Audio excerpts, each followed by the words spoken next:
Hello, and welcome to the Friendship News Hour presented to you by Bummerdew Media. Today is August the 8th, 2023. My name is Frank.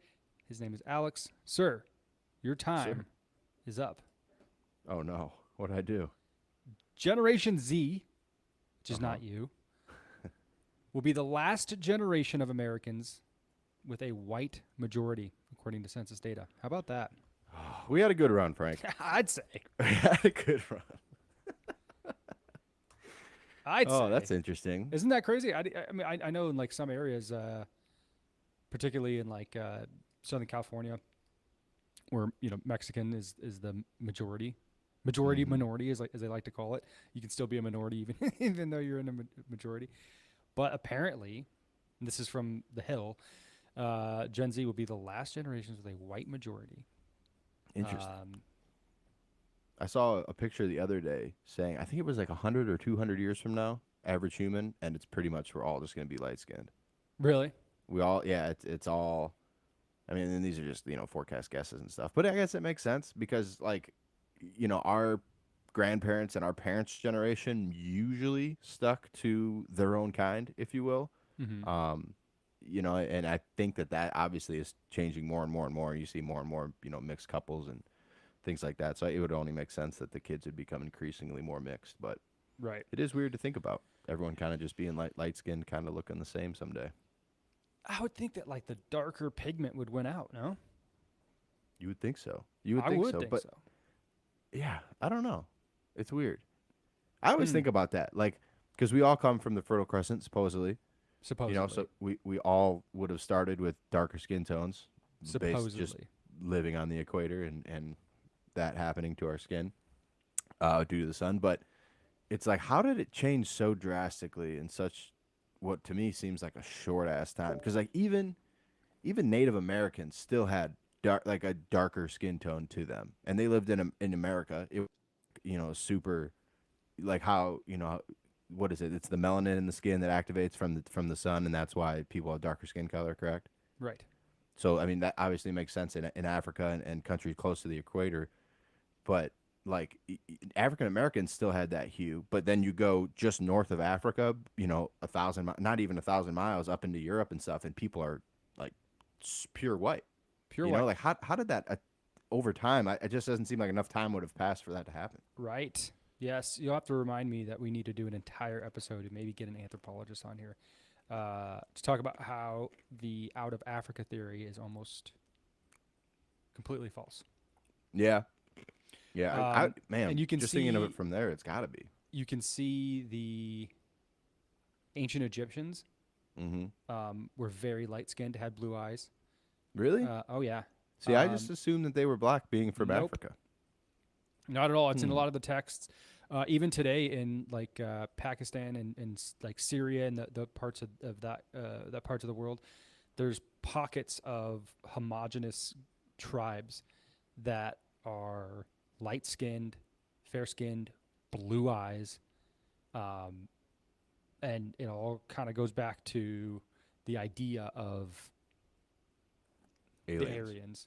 The aliens, yes, correct. The Aryan I didn't alien say race. Aryans. I said no, yeah, no. Really, it does. It goes back to like I mean like legit the lost city of Atlantis and all that stuff. I mean there's a Yeah. lot there. There's a lot there. I I mean obviously a I'd be lot that we willing don't to know, but bet. I'd be willing to bet that like black people, like maybe the native to the world people were mm-hmm. black, and maybe if something extraterrestrial came here, that is where the white skin tones come in, Maybe. and like the I don't know. I feel like we've kind of controlled things for a long time, and aliens could be behind that. Maybe. Well, I don't know. it, who knows, right? Like who knows what the heck Yeah. happened? Um, the the the theory is from the analysis of ancient human remains, Uh huh. and that Homo sapiens almost certainly came out of a some sort of not like a mutation, but like crossbreeding between other like Homo erectus or Homo. Believe it. I believe that. What'd you call it? I forget the names right now. It's Hmm. I'm in no way a scholar on this, but there It is it goes a back to the Anunnaki. That's like the Anunnaki. potentially like so it's the Anunnaki. This is way back like ancient Sumerian times, but suppose like it's a supposed race that came to the world and crossbred our DNA with other animals, basically to make us mine gold, because the earth was really rich in gold, and that is what supposedly what they used to put into their atmosphere, which was falling apart, and that would protect it from their star. So they used humans to mine the gold, take it back to their world or whatnot. So they kind of like created slaves, I guess.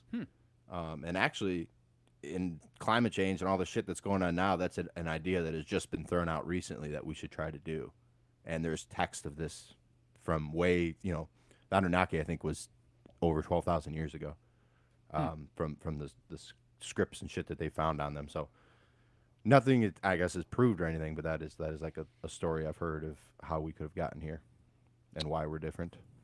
Yeah, I'd not heard that. Yeah. I'd not heard that. But one of the crazy things about this new scientific breakthrough, if you're to take the analysis at face value, that we are not all genetically the same. Mm-hmm. And that there are differences from a biological standpoint from human to human. And I don't see better or worse. Yeah, right. But we're not the same as somebody in Africa, as somebody in Southeast Asia, as somebody in Norway, right? As demonstrated by the NBA. Indeed. But if you want to, if you want to hear more about the Anunnaki and the Sumerians, Zachariah Sitchin went on Rogan not too long ago, and he got all up into it. And it's Zachariah very Sitchin. Yes, dude. Indeed. He's a smart man. Man, I got so many stories today, Al. So many. Okay, hit me. This is just the first one. There was a video that was circulating the interwebs from South Africa. Mm-hmm. And it was a leftist South African political party. It looked like a big giant stadium, like a huge rally. And there's thousands of people there. And this guy's name's Julius Malema. He started chanting, "Kill the Boer," which refers to white farmers. And the entire crowd just started chanting, "Kill the Boer, kill the Boer," right? And people on Twitter saw this and were, understandably shocked. They're calling for the killing of these people. What is going on? And the New York Times comes out with an article basically saying, don't worry about it. Like, yeah, those are the words they're saying, but they don't really mean it. I mean, legit, this is what the article's saying. I'm quoting now directly from this New York Times article. Despite the words, the song should not be taken as a literal call to violence. According to Mr. Malema and veterans and historians of the anti-apartheid struggle, it has been around for decades, one of many battle cries of the anti-apartheid movement that remain a defining feature of the country's political culture. Okay. I'm willing to hear that. But replace "Kill the Boer" with flying the Confederate flag. It's like the exact same thing. Yeah. Right? Yeah. It's not hatred. It's heritage, brother. They're saying the exact same thing here. Right. It's the exact same thing. It's shocking to me that the New York Times would put out this article. The chant was born at a time when black South Africans were fighting a violent racist regime and was made popular in the early 1990s by Peter Mokaba, a former youth leader in the African National Congress. But the Liberation Party has governed South Africa since the beginning of the multiracial democracy nearly 30 years ago, distanced itself from the song in 2012, and the same year expelled Mr. Malema from for his incendiary statements. Why do you got to support it? Why do you got to defend that? But I don't know their situation at all, man. Like Africa always, it astounds me how poor of a country it is for how much money they produce, and I have to think that has to be somehow white people fucking them again. Sort of. Like, I think you most could of trace the diamonds in the world come from yeah. Africa. Most of the lithium, like whatever they use to make lithium batteries, comes from Africa. Yet so like just right there, those are two huge exports, and their country's in shambles. Other than South Africa, where all the white people are, it's weird. It's like why do these people just keep getting fucked? Yeah, I could see why they would chant that at least. yeah, I guess. I like you. I don't know a ton about South Africa, like specifically South Africa, but Africa as a whole. Right. Like I'm not super well versed on it. I do know that a lot of white farmers have been like, killed.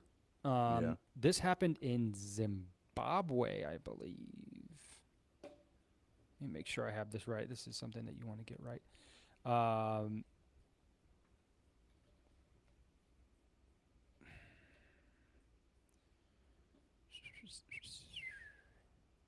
Yeah, it was Zimbabwe.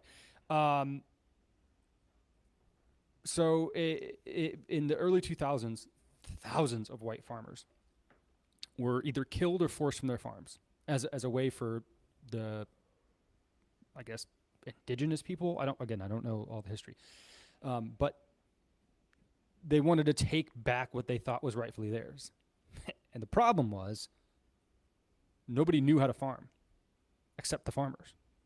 So they took all the farmers out of the farms, and then nobody knew how to produce any food.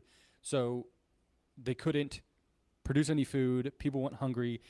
They experienced hyperinflation, and even like today, you can go on Amazon and get like a $1 trillion Zimbabwe note because it's just like they just had to continue to print money, and it completely ruined their economy. And you know, I don't know how do you come back from that, right? Especially Right. with, Yeah. you know, if you take away all those farmers. I I think know we in might South find Africa. out. What's that? There's a chance America might find out sooner than later. Shit, man. Yeah. Um,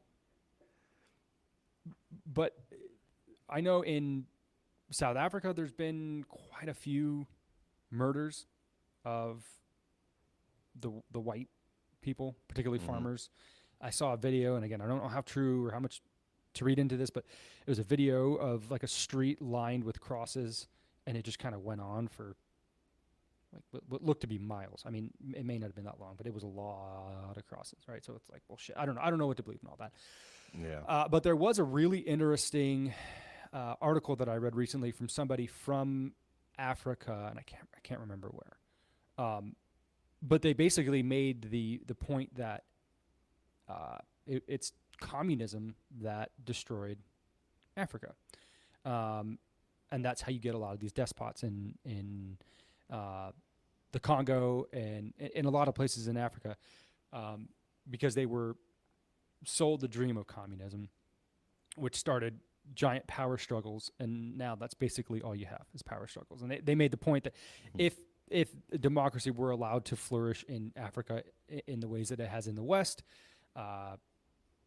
chances are that Africa thrives, and that the poverty that is seen in Africa is not nearly as bad as it is. Again, I don't know all of that, but I thought it was interesting, and it's funny that you brought that up because I just read this a couple days ago. But anyway, that's South Africa. Shame on the New York Times for writing that article. Shame. I mean, they always kind of lean left, you know, so it makes sense that they would keep that going worldwide. I know, but guess. it's just so like nakedly, like you just tear down immediately.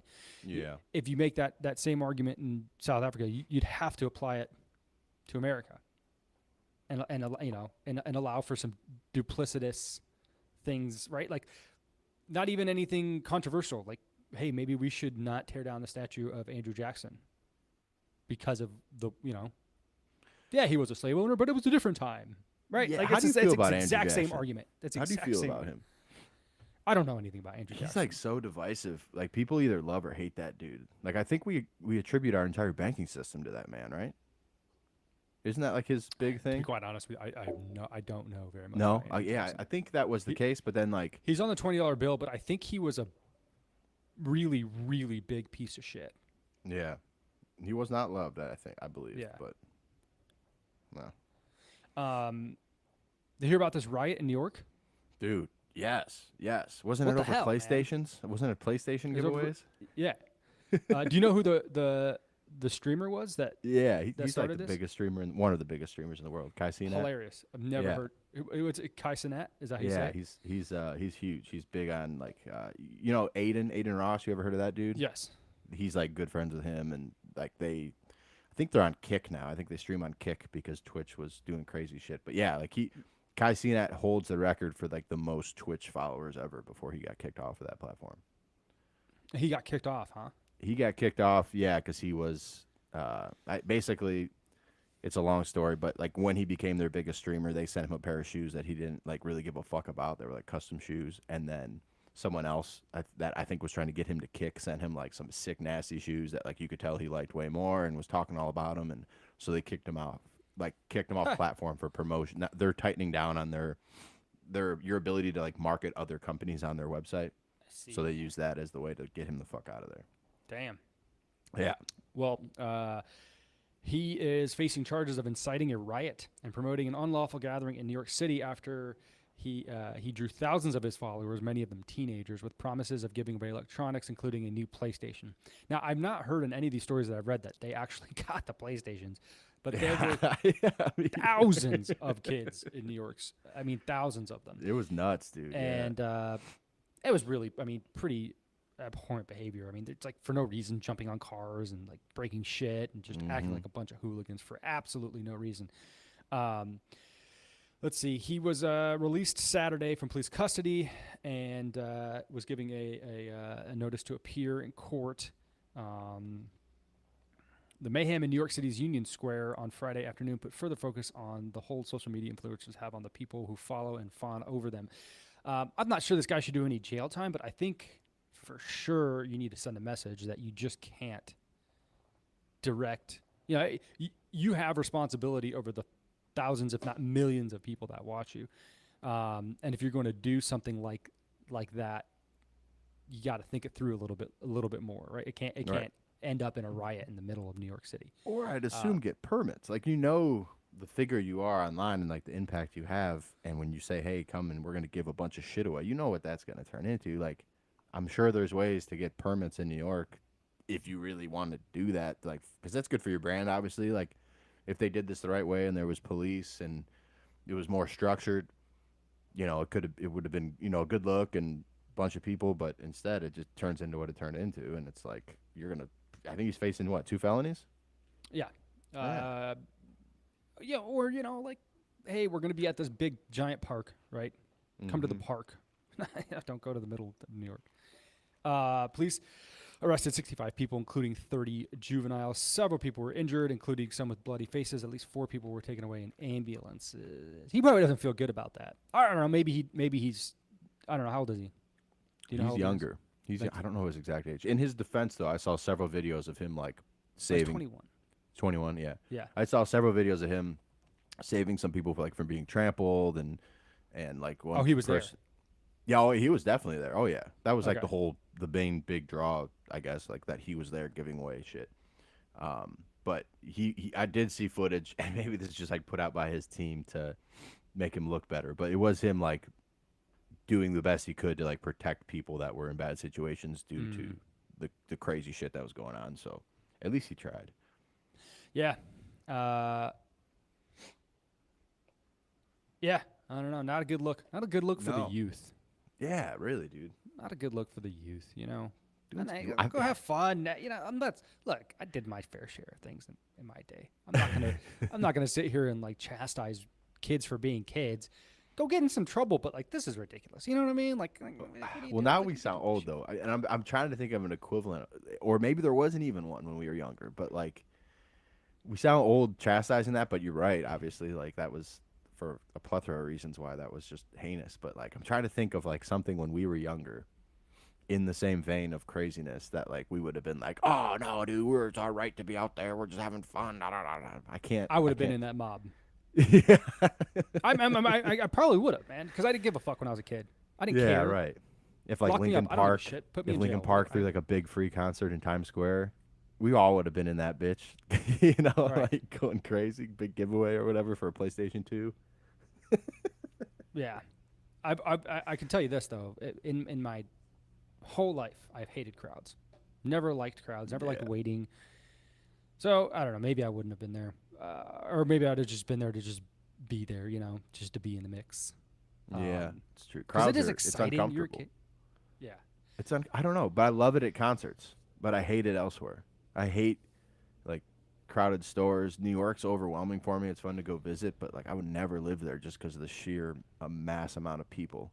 And that's Right. what I like in Chicago comparatively. It's like you have the downtown, and Mm-hmm. that is what it is. But then you have like I don't want to say burbs, but like all the little boroughs that kind of surround the city, and that's like where people live. But like in New York, it's just that. It's Right. just like buildings and people everywhere all the time alive. City never sleeps. It's just too much. It's It too is too much. much. It is too much. Speaking of Chicago and mobs, Oh, look at the segues. We're this great at those. is Chicago Mayor Brandon Johnson. This guy seems like a lovely.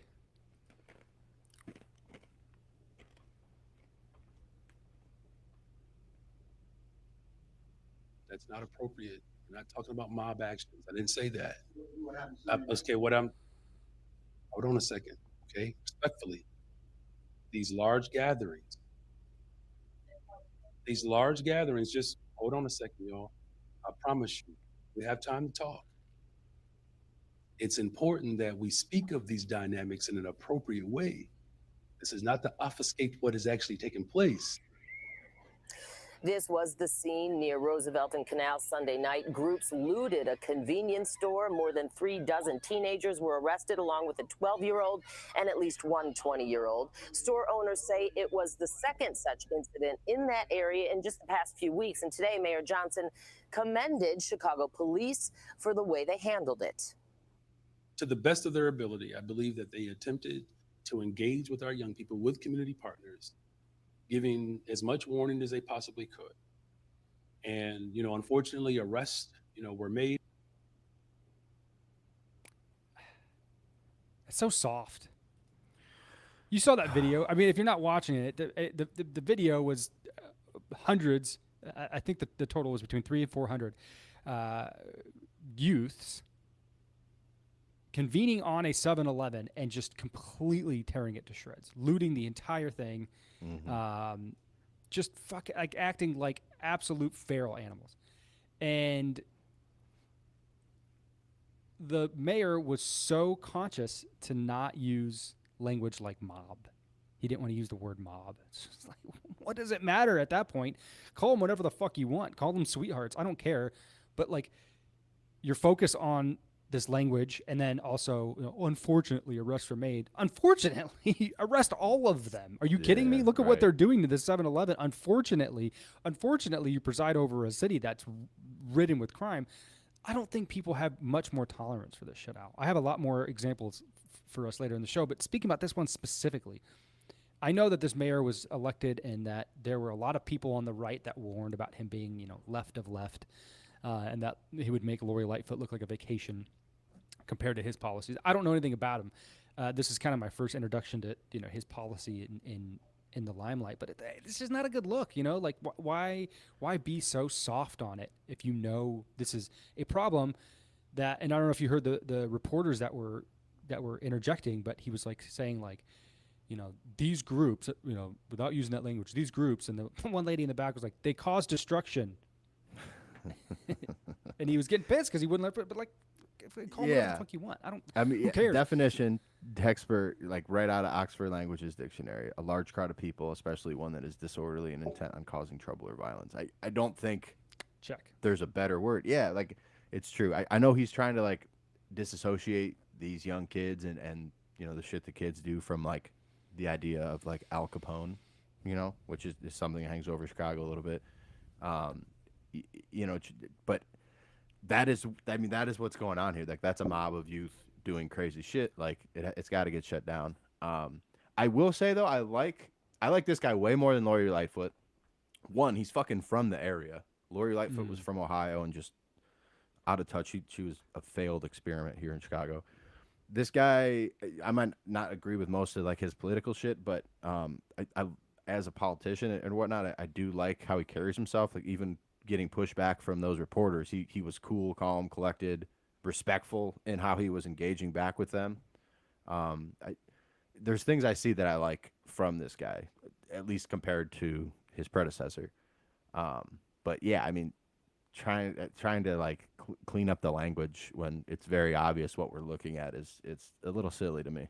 Yeah, I mean, just as a politician, especially as the mayor, you're the figurehead of the city. You know, people are going to take their cues from you.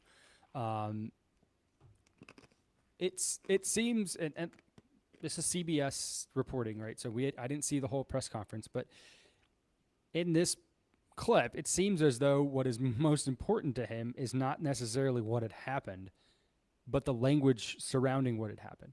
And you know, he was, it would seem, distraught that that the police had to make arrests. And it's like, well, what would you have, sir? Yeah, right. Well, yeah, and also just over this weekend, this is a tweet from Chicago Contrarian. It's an interesting Twitter. Chicago recorded 6 homicides and another 23 shot this weekend. Among the 6 killed was an 8-year-old girl who was shot in the head for being too loud. Mayor has been totally silent. So I don't know why we're seeing like such a, I don't know, like a callous view towards like everything that's going on, you know, from him. Like if it's going to be, you can't ignore it and think the problem's going to go away. Like there have to be steps taken to stop this shit. Cause it's sad how 6 is like, oh, that was a slow week. That was a slow week for Chicago. Like that is not acceptable. Yeah, it's not acceptable at all. And yeah, like you said, it's a slow week. I think the week, not this past weekend, the weekend before, there was like 40 shootings. Yeah. In Chicago. So yeah, I don't know, man. It's not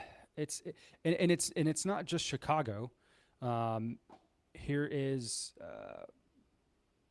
Oakland. We just did a little segment on the Bay Area not too long ago, but I think this is a nice little follow-up to it because now we're hearing from the actual citizens of Oakland and what they think about what's going on.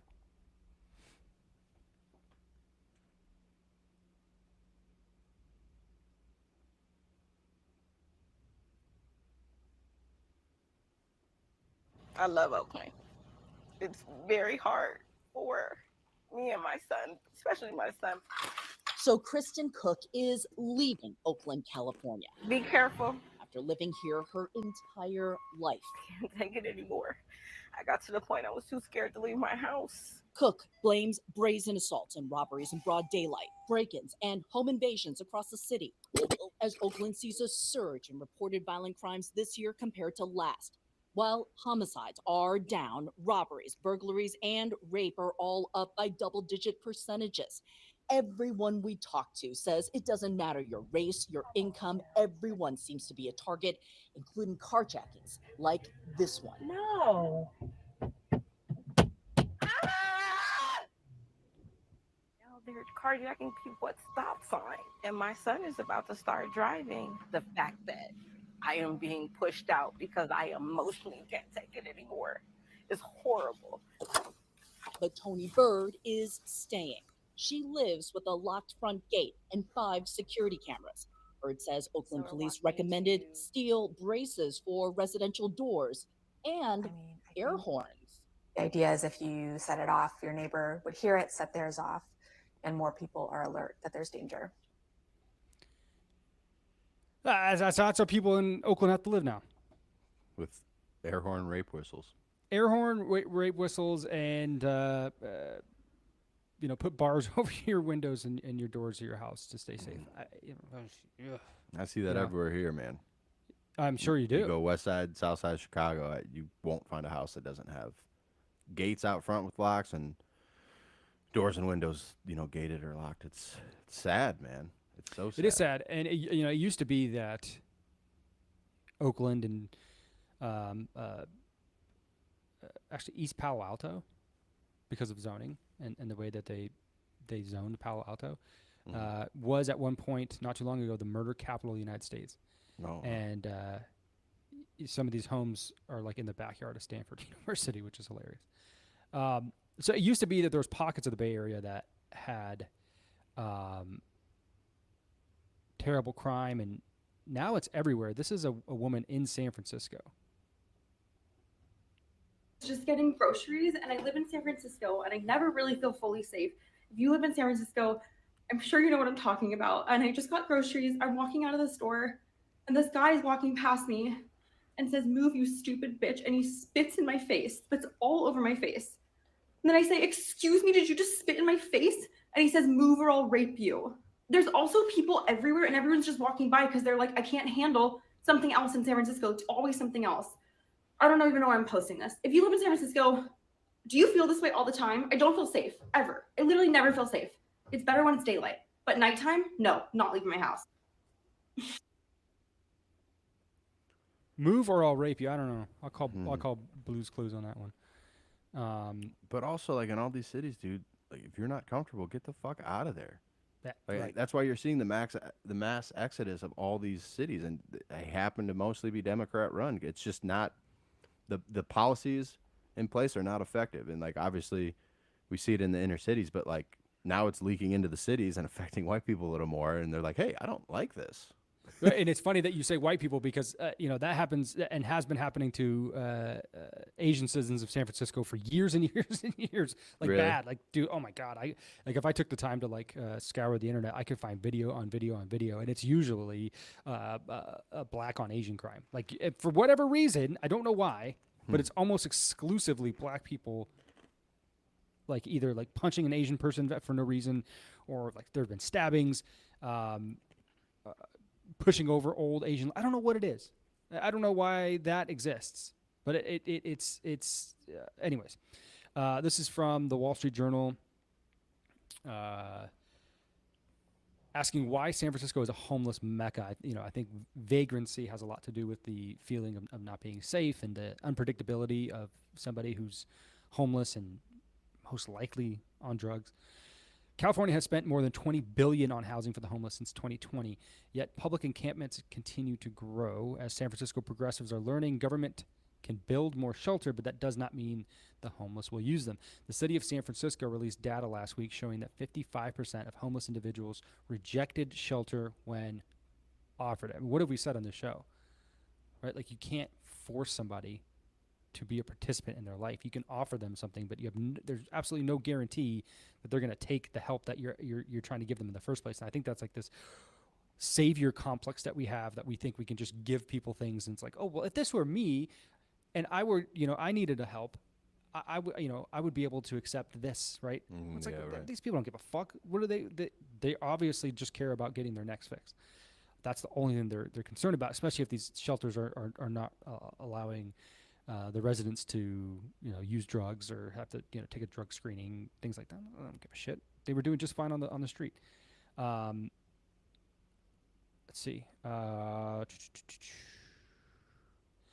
Days earlier, a giant fire destroyed a housing complex under construction. The blaze is under investigation, but residents in the area say they repeatedly complained to the city about fires igniting around homeless encampments. Mayor London Breed threw her hands up in response. We can't force people to accept or stay in shelters, and we're unable to prevent people from setting up an encampment in an area that was just cleaned. This is the situation we are in. So even the mayor is just like, I am hopeless about what we can do about this situation. I don't know. So fuck, man. I don't know. And I think we've kind of described it before, but I think the inevitable solution is going to be the return of some sort of asylum. Some sort of mental institution where you lock up people who are, mentally unwell, hooked on drugs, and what's that? Orphonics. Hooked on phonics. Let's see. So they're gone. I didn't realize that those institutions had been removed. Yeah, Ronald Reagan had discontinued the use of insane asylums. And I'm like, probably for good reason, right? Like we were performing lobotomies on people. I was gonna say for Science of the Times, yeah, that probably makes sense. But like today, I think it would. I mean, I know it would be approached much more, carefully and, socially conscientious or whatever that is for how they would treat mental health. Like, it'd probably actually be very effective these days. It would be effective only for the reason that we're getting people off the streets and people begin to feel safer in their homes. Right. It is a good sign that the mayor of San Francisco is kind of calling it out and just saying that, hey, I don't have the answers. We're trying things. We can't make these people, right?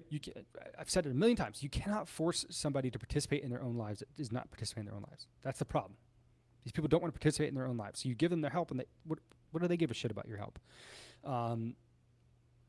People are coming here for so many different reasons, including the ease of getting access to drugs.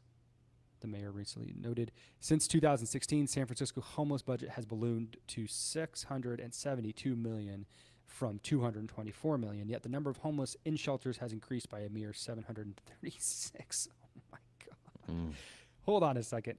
That's $3.5 million. Excuse me.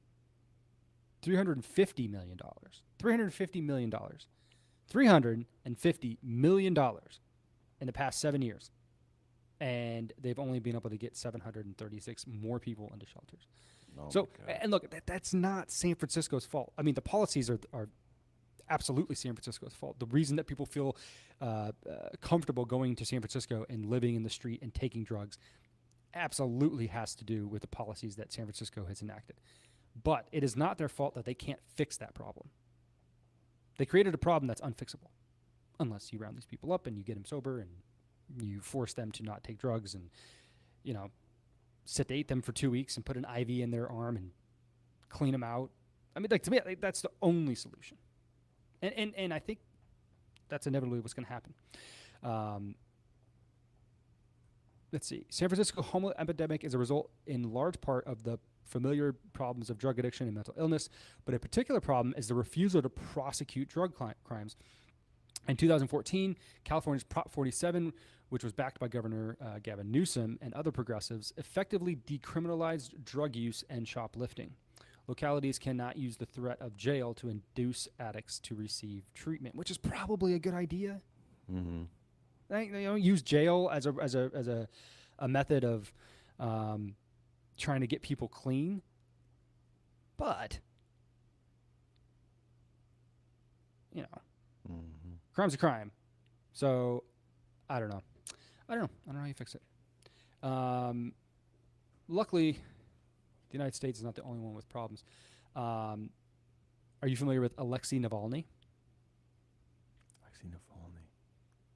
He was the No. Russian opposition politician to Vladimir Putin. Before Zelensky? I guess this is coincides with Zelensky, but Zelensky's the president of Ukraine. This guy is a Russian citizen. Oh, okay. No. I don't know him then. And he was basically running for the office of the presidency against Putin, and you can't do that. You just can't do that. If you've never seen the movie Navalny on HBO, I highly, highly, highly recommend this movie. It's a documentary that follows Alexei Navalny in his opposition campaign to Vladimir Putin, and he, in the middle of it, is either the middle or the beginning. He's poisoned by what investigators had said was the Russian nerve agent Novichok. He survived. Shouldn't have survived. He survived. Just and his skin's all fucked up now? No, I don't think Oh, so. no? Oh, so No. I am thinking, okay, the former Ukrainian president who had first started nudging up with the U.S., he got poisoned by Russia and almost died, and he looks like a totally different person now. That's who I was thinking you Really? were talking about. Yeah. No, Let me find no, his no, name this- while you're telling the story. So yeah, he was poisoned, and then he was charged with, what was he charged with? Conspiracy or extremism. He was charged with extremism, and he was out of the country when he was charged, and then he got poisoned, and then he survived, and he said, I'm not going to make my life about hiding from Vladimir Putin. So he came back to Russia, was arrested immediately, thrown into a penal colony, and was sentenced. And then just this past Friday, he was sentenced to an additional 19 years in prison on charges of extremism. In comments posted to social media after the 19-year sentence came down, Mr. Navalny made it clear that he has no illusions about what he's up against. Quote, "The number doesn't matter. I understand very well that, like my political prisoners, I am serving a life sentence, where life is measured by the duration of my life or the life of this regime." He added that Mr. Putin's goal in persecuting him is to frighten and intimidate everyone else who might be tempted to resist. You are being forced to surrender your Russia without a fight to a gang of traitors, thieves, and scoundrels who have seized power. I don't know. There's probably not a whole lot of people that disagree with that outside of Russia.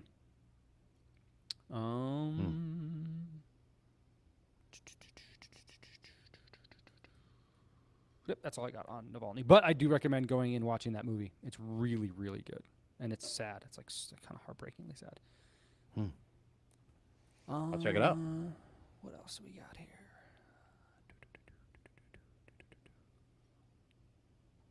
College football is broken. It's broken? Yeah, I mean, have you seen what's going on lately? I think it's strengthening from what I'm seeing. Well, the money's strengthening. I mean, like, Yeah. but like college football as we knew it, it's no longer. I'm Right, for like- that though. I'm for Really? fuck the bowl system. That whole it was just not interesting. Wasn't working.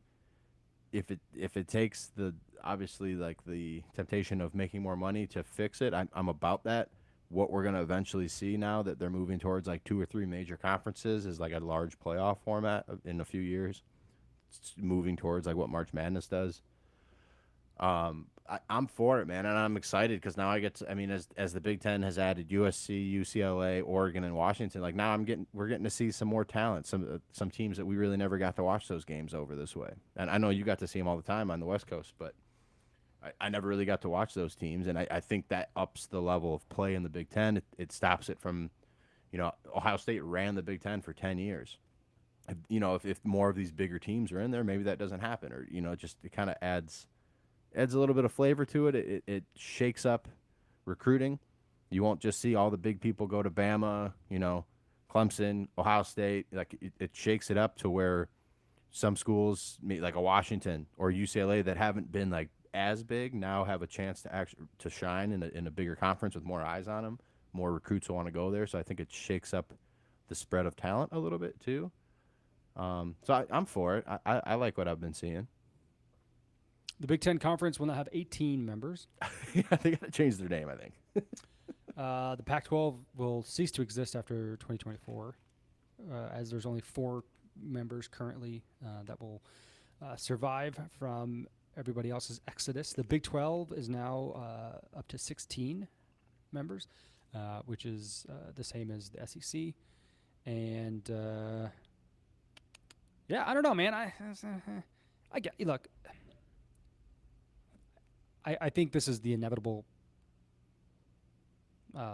path, especially, like you mentioned, the Pac-12, it's a West Coast bias. People, if there's primetime games in Washington or in LA or in Arizona, nobody's watching that on the East Coast, meaning that most of those highlights get pushed down into the next day and nobody really watches. So I think the NCAA, I don't know, man, they got to do something, because what it is it's semi-professional football being masqueraded as college football. Yeah, that's what it's turned into with the NIL. And so, like I don't know, man. Maybe it's just new, and I'm naive, but I just feel like there should be a difference. And the athletics department of these colleges are becoming so crucial to these colleges that they're now one and the same. So you cannot separate them. So it's just it's just inevitably they're just going to try and consolidate more power and more power and more power. What I think is inevitable though is they're going to have to lengthen the college football season, because like how do you win the Big Ten and you're playing 3, sometimes 4 out of conference games at the beginning of the year to warm up, and then you have usually it's been like 8 or so games in the conference. But now even with those 8 games, you're still not playing 10 of the other teams in the Big Ten. Like, so how do you crown like who should go to even to the Big Ten championship if you haven't even played half of the entire conference? You know, it's a little strange. So I would hope to see maybe at least some of those opening bullshit games that all the teams just like dominate and kind of warm up in go away. Although that sucks for the smaller schools. Like, I know they rely on that for money, but like, Right. I'd like to see more conference play. If you're going to have 18 teams in the Big Ten, I'd like to see you play at least, 14 or 15 of them if you're going to go and play for the Big Ten championship. I don't know how they're going to do that. Like, alternate, like, obviously Ohio State and Michigan will play every year, but then like Michigan only plays Wisconsin every other year, or Minnesota every other year, like how does that work? Like, they have to redo divisions completely within the Big Ten for sure. They'll have to. Yeah. It almost seems like they'll have to do like 4 of them. But then how do you? You'll probably do. You'll probably do 2. There'll be 2. You kind of have to for the Big Ten championship the way that's set up. Yeah. I don't know. I feel like you're gonna have to add more games, which makes sense because then it's more opportunities to make money. You make college football a little bit longer, which I don't think anyone would be like sad about. I love college football, but it is something interesting to think about with all those teams. I tell you what, I can't wait for. Rutgers, Oregon. Sign me up. Well, I think the Big Ten, that age-old rivalry of Rutgers versus Oregon. I think the Big Ten's maybe kicking themselves a little bit for adding Rutgers and who was it, Maryland that they added? Maryland. Like those are useless teams in the Big Ten. They fucking suck. They're not. I would be willing to bet that maybe they would be on their way out potentially. Yeah, I don't know. I don't know what that contract looks like, but yeah, exactly. The women's team. Let's talk about them for a second. You blew it. You blew it hard, man. I didn't watch any game. No. And I think that's just due to the time it was on. It just didn't make any sense for me to be up at 1:45 in the morning. But it kind of went out with a whimper.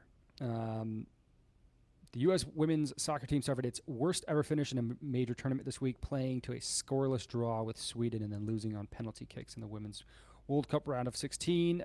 That was capped off by Megan Rapinoe's just, I don't know what you want to call that. She looked old from the highlights I saw, man. She looked old. But a sharp increase in tournament prize money for this tournament allowed the U.S. women to secure their biggest prize purse ever, despite not winning the title. And their pay is boosted even higher thanks to a unique agreement in which they share in the prize money won by the U.S. men's team at the 2022 World Cup in Qatar. When asked about what her crowning achievement was with U.S. soccer, Megan Rapinoe said it was probably the fair pay that they get. Yeah. So between the two, the U.S. women's players will receive $7,312,500 in net prize money from this 2022-2023 World Cup cycle. That's the same as the U.S. men's team, which also lost in the round of 16 at their World Cup. FIFA more than tripled the total women's World Cup prize pool for the 2023 tournament to $110 million from $30 million in 2019. FIFA's designated award for reaching the knockout stage, where the U.S. women finished, was $3.25 million per team. So, let's see. Under their current labor deal with the U.S. Soccer Federation, players are set to receive 90% of that payout, and U.S. Soccer keeps 10% of the cut, and they get they get a cut of the men's prizes as well. So. See, that's interesting that they're even, bro, because their viewership does not support that at all. It makes no sense that that'd be the case other than just like a pat on the back. Going just off statistics, the final match of the men's 2022 World Cup final had a 1.5 billion viewers worldwide. And that around 5 billion people engaged with the tournament as a whole. The women's World Cup final in 2019 only garnished 216 million views worldwide and had a draw of 1.2 billion just throughout the tournament. So I don't understand why they would be paid the same. That doesn't make any sense to me. I just following the money. Like, I'm not. It sounds like an asshole thing to say, but that it's a business. So I that doesn't make any sense. It's the same as the WNBA, like we were just talking about a few weeks ago. Like it feels good to say that they're making the same amount of money, but like that's got to come out to a net loss at some point. Like it's just strange. I don't know. Yeah. I do not know. But in the women's defense for this World Cup, we've kind of been playing shitty all World Cup. We really weren't doing what we're used to doing as a team. This was the first game where they actually like looked decent. They lost some penalties, obviously, but they looked better. But we're the number 1 team. We have been for a long, long time. Sweden is the number 3 team in the world, so it's not like a bad loss to lose to Sweden, like as opposed to if we would have lost to a lot of other teams in this tournament. Or like the fact that we didn't beat a lot of other teams in this tournament and drew them and things like that early on. That's also why we found ourselves in the position playing Sweden when we did. But yeah, what's interesting here is that the president of FIFA, Gianni Infantino, has said that soccer's governing body aims to award equal prize money at the men and women's World Cups by the end of the 2027-2028 World Cup cycle. So I mean, like, you know. Just like how do you if you earn more, but then that money that you've earned collectively is then siphoned to create equal pay for somebody else who's like theoretically doing something completely different. Like, I know you're playing the same game, but it's not the same tournament. Nothing about it is the same other than it's called the World Cup. Everything about it is different. And sponsors, where it's played, who's playing it, how much money it brings in, you know, like all of the things.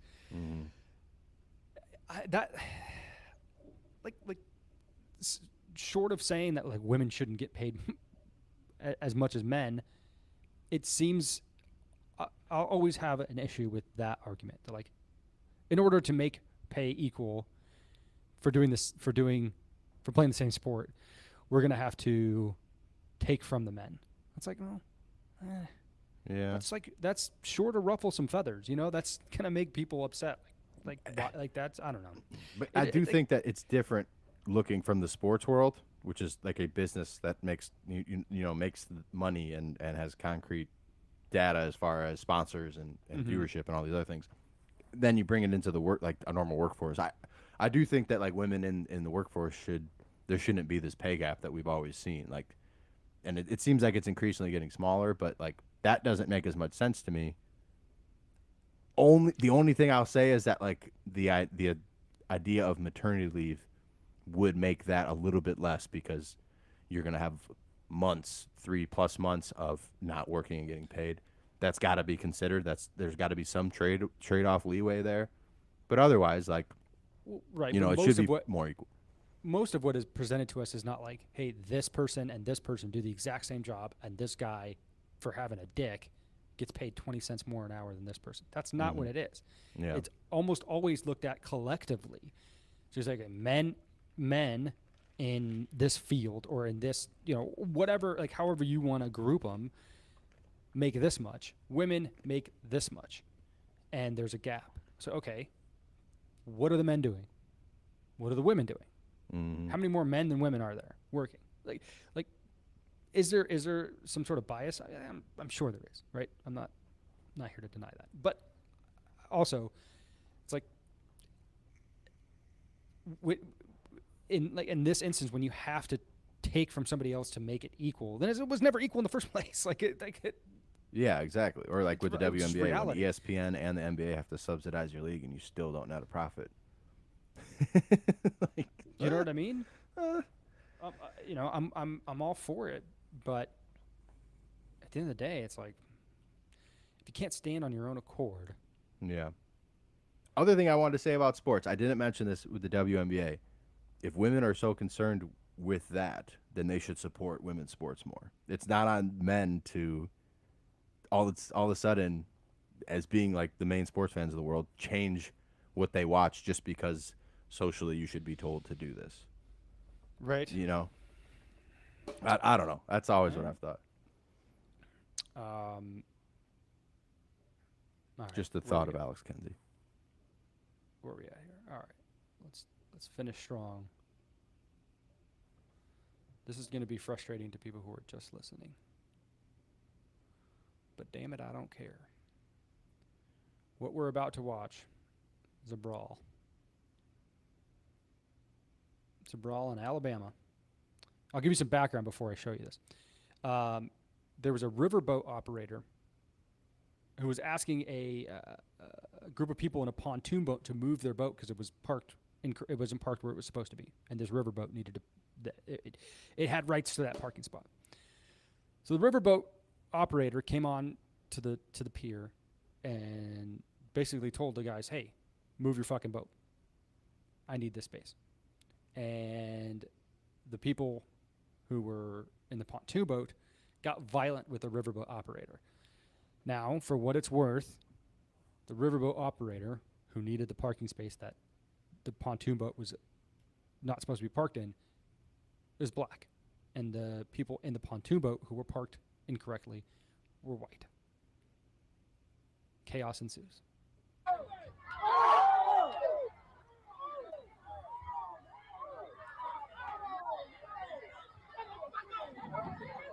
So right now it's just one younger looking white fella and the riverboat operator who looks to be, I don't know, 40s, 50s, heavier set black man.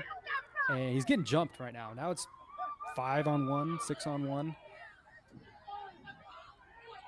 All right, here comes a friend to help our friend getting jumped here. Ran down.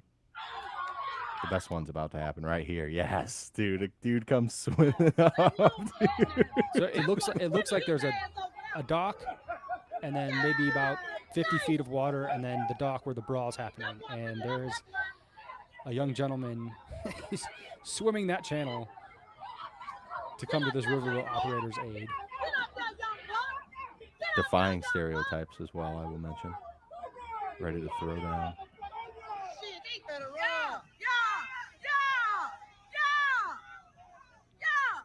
Now it looks as though the black people outnumber the white people, and the white people have retreated to their pontoon boat in fear.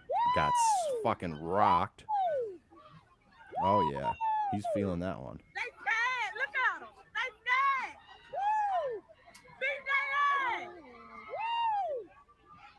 Yeah, that's a good old-fashioned race riot right here.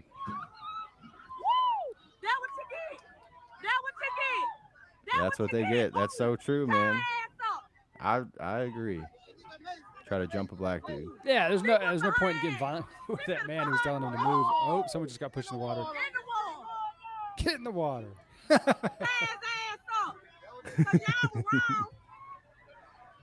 And it's funny though, because there's police and they can't even. They're just like standing within the crowd trying to break it up, but it's like they're just like, we're just gonna let this one play out for a sec. Here comes my favorite part. The chair, dude. The dude with the chair. He's going to jail. He got arrested. Did he? Yeah, okay. Dude. Right here. If you, is that okay? It keeps going in another clip I saw. Right there, dude. He bashes that woman in the red with the chair. My goodness. Got a wrist. He got cuffed instantly. Yeah, you should probably be arrested. I mean, I don't know, like none of that's really great, but once you bring a folding chair and like it's not start wrestling, going dude. WWE That shit style. hurts. Yeah, that's a weapon. That's a weapon. Yeah, people There was die from another. that. There's at the very end of the video too.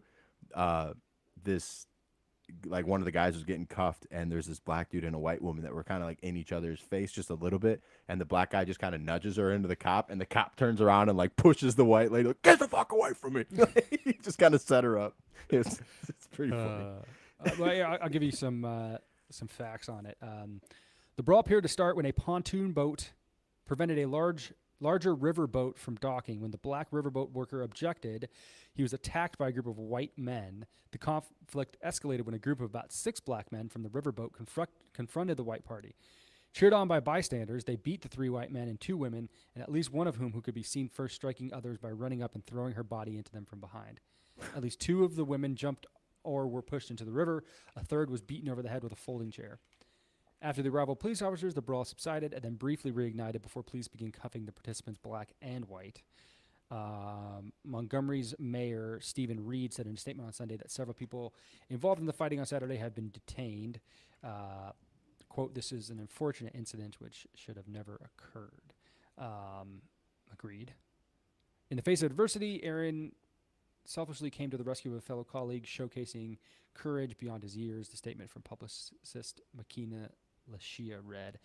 Yeah, I mean, you'll want to spin that, right? Especially if they're gonna face charges, and yeah, I don't know. How do you litigate that? Right. Like they're obviously you should just move your boat, right? Like why do you have to get violent with somebody and then like probably shouldn't have turned into a riot, but like also you kind of invited that on yourself, so I don't have much sympathy. Do we have time to get into the Obama biographer before we get out of here? No, we do not. Next I'll episode. say that for another time. Yeah. It was interesting though, because this guy he's not a hack. He's not. He's a Pulitzer winning biographer, and he had some really interesting things to say about former President Barack Obama. So maybe next time on the Friendship News. Stay tuned. Hell yeah. In the meantime, if you guys want to find any of our materials, you can find us on Twitter at FriendshipNH, TikTok and Instagram at Friendship News Hour. And you can always send us an email to bummerdude.media@gmail.com. bummerdude.media@gmail.com. Frank? Hell yeah. We'll see you next time.